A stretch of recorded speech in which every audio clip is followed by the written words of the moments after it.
Today's inflation report shows a 2.7% increase in consumer prices. It's the first inflation report in nearly 2 months after October's report was canceled because of the government shutdown. ABC News business reporter Alexis Christoforous is here with more on those numbers. So, Alexis, this is the first time we're getting a look at CPI since the September report. Right. What's your big takeaway here? That this is a surprise to the downside, Diane. We were expecting inflation to show that consumer prices rose 3.1% last month compared to the same time last year. But instead, we saw consumer prices rose 2.7%.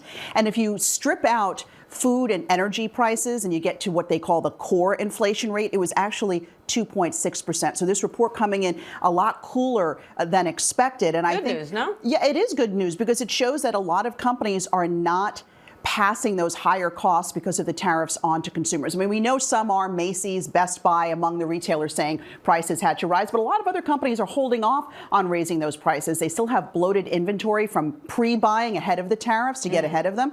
And they also just want to see how the tariff landscape plays out in the new year, so they've been holding off on raising those prices. I must say, though, it's not like things are all rosy. We all know we're paying more for the basic essentials. Of course, we're away from that runaway inflation we saw, right, in 2022 when inflation was above 9%. But we are still paying more for essentials like food and rent and energy prices, which, by the way, were up more than 1% in this report. So what does this all mean for the conversation around tariffs? We heard the president touting his tariff policies last night.